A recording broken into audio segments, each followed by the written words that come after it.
ทักทายสบายดีเนาะมันนี้ข้าพเจ้าอยู่ในกลางดงกลางป่าทุกคนเอ้ยเนาะกลางดงกลางป่าบ้านนาปะแก้วมึงหาใส่เขียนขมวนเนาะตรงระยะนี้ก็คือว่าแหละทุกคนเนี่ยนี่แต่เสียงไม่อีจักจั่นห้องเนาะตามธรรมชาติตามดงตามป่าเนาะคือว่าบ้านใดก็อาจจะมีคือกันเนาะแต่วันนี้ข้าพเจ้าสิมาถ่ายแบบว่าดงนาป่าลึกเนาะถือว่าไกลสุดแต่มาสั้นหดผู้เนาะข้าพเจ้ายังประทันในถึงเนาะถือว่าทรงระยะนี้กะการเสียงอีจันห้องเนาะกินหดตอนข้าวยังเด็กเด็กเนาะประมาณอายุ14-15 ปีเนาะข้าพเจ้าเคยไปเอายางสั่งติดเนาะจักรจันเนาะถือว่าทรงนั้นเนาะแต่ว่าระยะนี้กะข้าพเจ้ากะมาพังเนาะพังเสียงห้องย้อนอดีตว่าไงซะเนาะแต่ข้าวยังน้อยว่าไงซะบรรยากาศคือว่าทุกคนเลยทรงนี้กะมันเป็นทรงละดูใบไม้ร่นเนาะมันจะอาจจะเป็นเป้านิดนึงเนาะทางป่ายเนาะถือว่ามาเพิ่นบ่ทันได้ปุ้งใบไม้กันเนาะถือว่าได้ยินแต่เสียงจักรจั่นนี่ละนี่เพิ่งมาทุกคนเนาะอยู่แต่บนพุ่นเนาะนี่เนาะทุกคนเนาะแต่บ่เห็นเนาะเพิ่งหาลังทุกคนเลยแต่จะมาจับตัวนี้บ่เนาะทุกคนเนาะอย่าว่าได้ถึงชั้นหนึ่งทีได้บ่เป็นได้เนาะ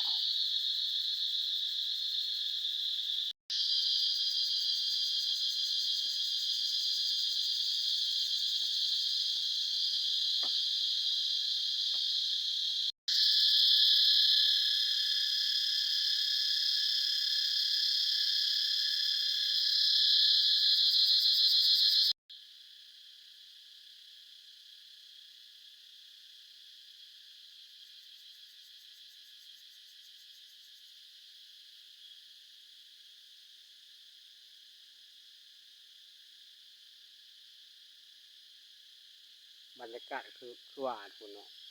คนแบบจะตกเนาะว่าสงสัยอาจจะตกลมแรงเนาะบรรยากาศอบอ้าวทุกคนเนาะ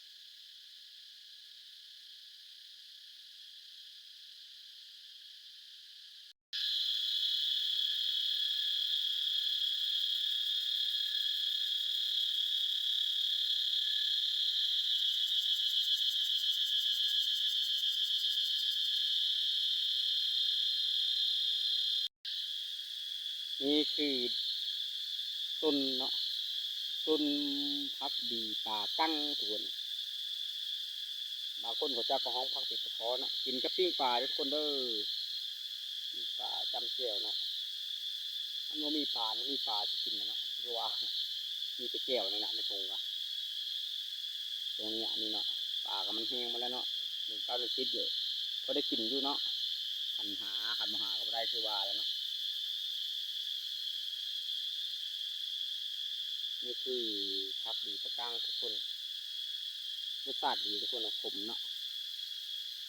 เนาะหลังจากมาตะลุงตะปากับเวศูนย์เนาะก็ไม่ได้เข้าไปถ่ายศูนย์เวศูนย์ก็คือเห็นนี่เนาะเอาผู้สาวสนุ่มมาซ่อนป่าเนาะป่ากับป่าน้ำแห้งทุกคนเลยน้ำแห้งแล้วเนาะทุกคนเนาะคือแคมให้เชฟศูนย์เลยทุกคนเด้อป่ากับป่าน้อยป่านิกเนี่ยเด้อว่าเก็บป่าก็ทุกคนมีหอยมีอย่างก็เอาเบิดทุกคนเลยใส่ที่เอาไปจองมือพร้อมทุกคนเนาะ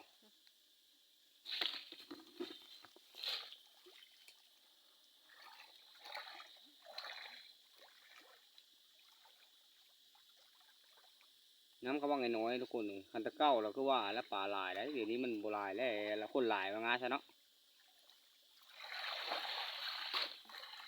หาเป็นนักทุกคนเลยเยอะนะ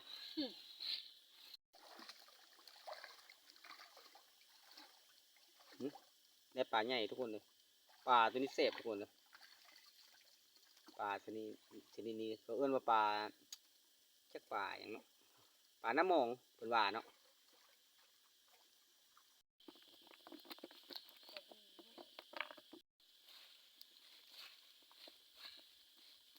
วังนี้จะมีทุกคนเนาะแต่ปลาบลายทุกคนเลยเนาะเล็กเนาะปลาบลายเนาะก็ว่าละเจ้าโซนก็โซนกับเบิดเนาะน้ำกับบลายเนาะ มีแต่ปลาน้อยๆเนาะปลาอย่างเขาเรียกว่าปลาพันตุยเนาะโอ้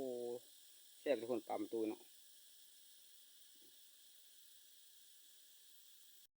บางนี้ก็มีเนาะปลากระบอกลายเนาะ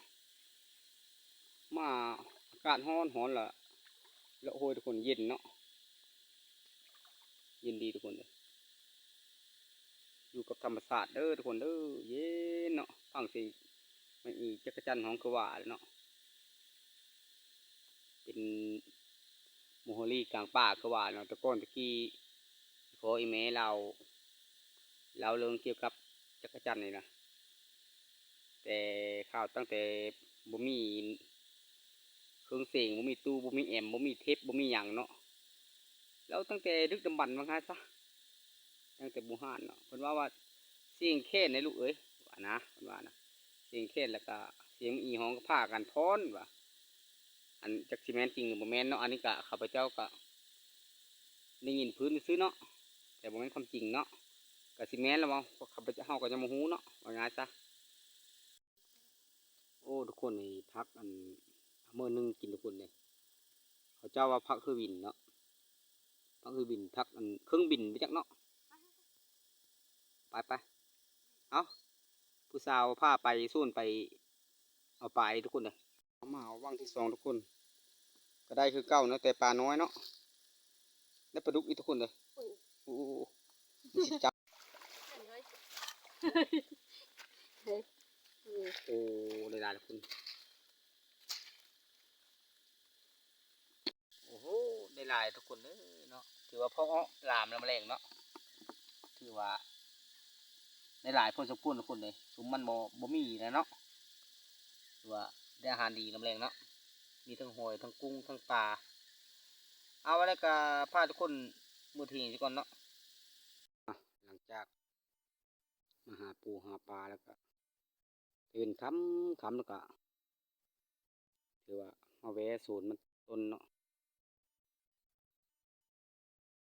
ตามต้นไว้ทุกคนเลยไรครับในครอบครัวเนาะเอาอะไรก็คำแล้วก็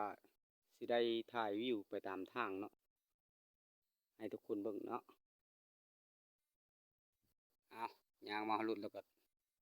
จะได้รู้ทุกคนเนาะเครื่องนี่ก็คือว่าตะกี้ว่าจะมันนอนดงเนาะมันบ่มีน้ำอาบน้ำอย่างนั้นก็จะได้นอนบ้านคือเก่าทุกคนเนาะถือว่ารถคันนี้ถือว่าบุกเบิกขนาดทุกคนเลยทางเส้นทางอันยาวไกลอันลำบากเอาไปถ่ายให้ทุกคนเบิ่งเนาะแต่ว่าได้ถ่ายแต่ธรรมศาสตร์เนาะทางเส้นทางไปถ่ายเนาะว่ามันลึกมันมีเวลาเนาะมันยากเนาะเอาแล้วก็พาทุกคนถ่ายวิวยามแลงให้ทุกคนได้รับได้ชมกันไปเนาะ